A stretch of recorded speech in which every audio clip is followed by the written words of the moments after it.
Taste the Daily. Jemila madam, டெல்லியில் பிரதமரை திமுக கூட்டணியினுடைய MP சந்திச்சிருக்கிறாரு. மதிமுக பொதுச் செயலாளரோட மகன் எம்பி துரைவைக்கோ சந்திச்சிருக்கிறாரு. இதை எப்படி புரிஞ்சுக்கிறது?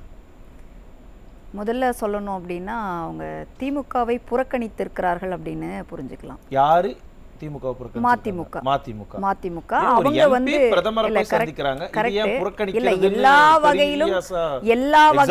எல்லா வகையிலும் திமுக கூட்டணி அவங்க தான் லீட் பண்றாங்க. அப்படி இருக்கும்போது ஒரு முக்கியமான ஒரு சென்சிட்டிவான ஒரு விஷயத்த பிரைம் மினிஸ்டர் போய் பார்க்கக்கூடிய ஒரு இடத்த அதை வந்து திமுகவை லீட் பண்ணக்கூடிய எம்பிஸை வச்சு பண்ணல. இப்பொழுதுதான் எம்பியாக அவர் வந்திருக்கிறாரு. இப்படிப்பட்ட சூழ்நிலையில இவங்களோட லீடர்ஷிப்பை ப்ரூவ் பண்ணணும்னு நினைச்சிருக்கிறாங்க. யாரு? மதிமுக. மதிமுக ஆர் திரு வைகோ அவர்கள் தன்னுடைய மகன் மூலமாக நாங்கள் தனித்துவமானவர்கள் அப்படிங்கிறத ப்ரூவ் பண்ணணுன்ற டைம் அவங்களுக்கு வந்திருக்கிறதா நான் நினைக்கிறேன். ஏன்னா 2023 இந்த பையனை வந்து அரெஸ்ட் பண்றாங்க. எல்லா விஷயங்கள் இவ்வளவு நாள் இருக்கு. இத்தனை 2 வருஷத்துக்கு மேல போனதுக்கு அப்புறம் இப்ப அதை ரொம்ப சென்சிட்டிவா எடுத்துட்டு போகக்கூடிய விஷயம் என்ன காரணமாக இருக்க முடியும்? இந்த சமயத்தில் ஏன் பிரைம் மினிஸ்டரை சந்திப்பதற்கு ஒரு வாய்ப்பாக இதை பயன்படுத்தி இருக்கலாமோ அப்படின்ற சந்தேகம் நமக்கு இருக்கிறது. ஏன்னா கூட்டணி பற்றிய பேச்சுவார்த்தைகள் நிறைய நடந்துட்டு இருக்கிறது. சமீபத்தில் மதிமுகவில் நடக்கக்கூடிய பல்வேறு பிரச்சனைகள், குளறுபடிகள் இதெல்லாம் ஒரு பக்கம் இருந்தாலும் நம்ம காணொளியில் பார்த்த மாதிரி பார்லிமெண்ட் எலெக்ஷனுக்கு முன்னாடி ஒரு கேண்டிடேட்ஸ் அனௌன்ஸ்மெண்ட்ல ஒரு மீட்டிங் இது பண்ணும்பொழுது அவர் வந்து கண்ணீர் விட்டு அழுறார். லிட்டரலா கிட்டத்தட்ட அவங்க அப்பா மாதிரி. அவங்க அப்பா பல மேடைகள்ல அழுவாரு, கண்ணீர் விட்டு அழுகிறத நம்ம பார்த்திருக்கிறோம். ரொம்ப சென்சிட்டிவான பர்சன். அதே மாதிரி அவருடைய மகனும் அழுறார். அழுது இந்த மாதிரி எப்படிப்பட்ட இயக்கம் நாங்க, எங்களை வந்து இந்த மாதிரி கஷ்டப்படுத்துறீங்கன்ற மாதிரி அவர் பேசின ஒரு இதெல்லாம் பார்க்கும் பொழுது மீண்டும் ஒரு சந்தர்ப்பம் அது மாதிரி அமைந்து விடக்கூடாது, நாங்களும் தனித்தன்மையானவர்கள் என்பதை ப்ரூவ் பண்ணணும்னு அவர் நினைச்சிருக்கிறாரு. அதற்கான ஒரு ஃபர்ஸ்ட் ஒரு இனிஷியேட்டா தான் இதை பண்ணியிருக்கிறதா நமக்கு தோணுது. எந்த கட்சியா இருந்தாலும் அவங்க அடுத்த ஸ்டெப்புக்கு போகணும், தன்னுடைய கட்சியை வளர்த்தணும் அப்படின்னு நினைக்கிறது தான் கள யதார்த்தம். அது அதிமுக வந்தாலும் சரி, திமுக, மதிமுக எந்த கட்சியாக இருந்தாலும் சரிதான். அதைத்தான் அவங்க பண்ணியிருக்கிறாங்க.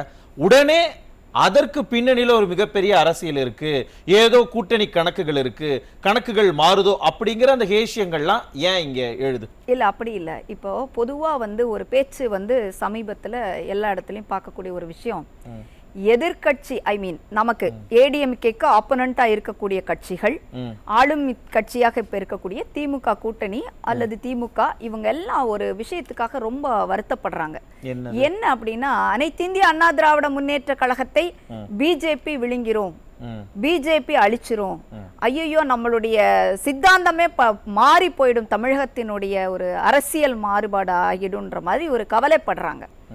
இதுல நம்ம உற்று நோக்கக்கூடிய ஒரு விஷயம், நம்ம சொல்லக்கூடிய ஒரு விஷயம், ஆக்சுவலா பாத்தீங்கன்னா மாநில கட்சியாக இருக்கக்கூடிய ஒரு கட்சி இருக்கக்கூடிய கூட்டணி அமைத்த அத்தனை கட்சிகளையும் விழுங்கக்கூடிய ஒரு வேலையை தொடர்ந்து செஞ்சிட்டு இருக்கிறது திமுக.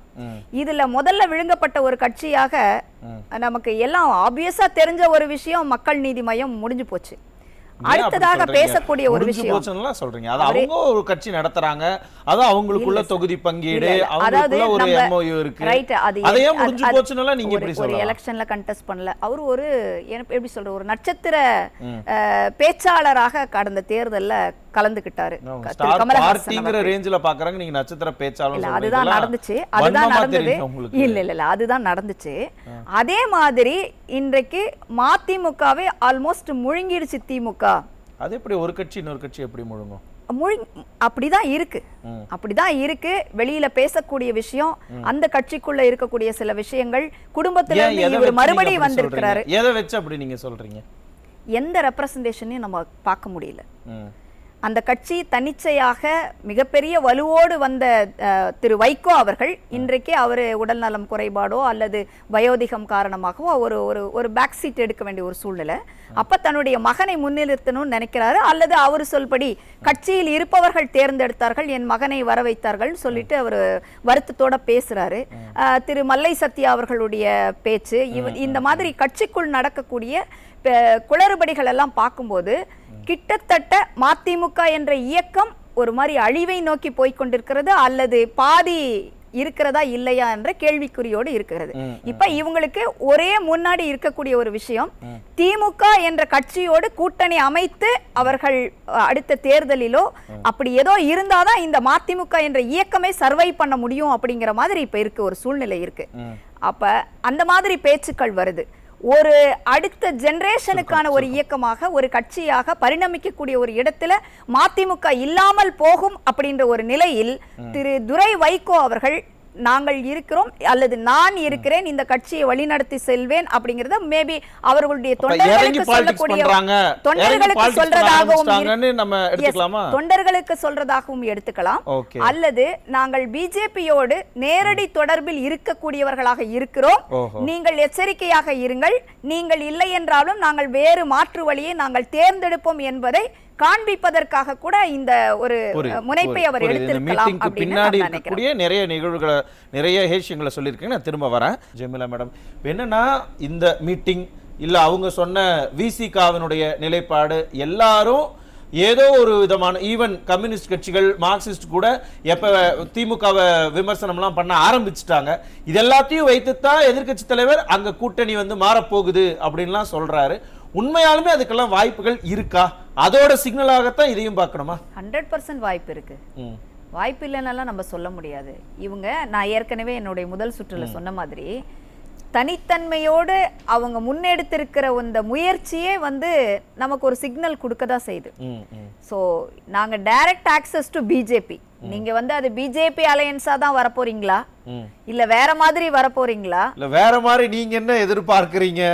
வேற மாதிரி இருக்கலாம், என்ன வேணா நடக்கலாம். ஓஹோ, ஏன் இதுக்கு முன்னாடி நடந்தது இல்லையா?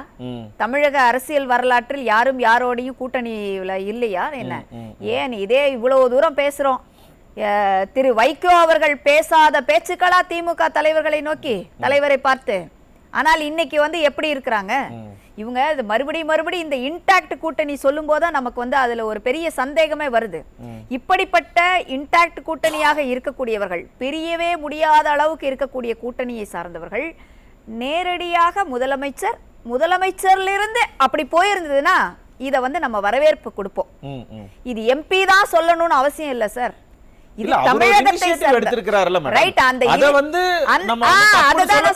அந்த இனிஷியேட் எடுத்த விஷயமே தமிழகத்தை சார்ந்த ஒரு மாணவர், தமிழகத்தினுடைய முதல் பிரதிநிதி யார், அவர்கிட்ட பேசினதுக்கு அப்புறம் அவர் வழியாக நீங்க பிரைம் மினிஸ்டர் நம்ம வெளியுறவுத்துறை சம்பந்தப்பட்டது இல்ல இருக்கலாம். அந்த வெளியுறவு எங்க நீங்க உங்களுக்கு வந்து உங்க கூட்டணி தலைவருக்கு ஒரு முன்னுரிமை கொடுக்கறீங்க, அவரை வந்து லீடர்ஷிப்ல ஃபர்ஸ்ட்ல கொண்டு போய் நீங்க டாப் லெவல்ல நிறுத்துனீங்கன்னா நீங்க என்ன பண்ணிருக்கணும், அந்த வழியா போயிருந்திருக்கலாம்.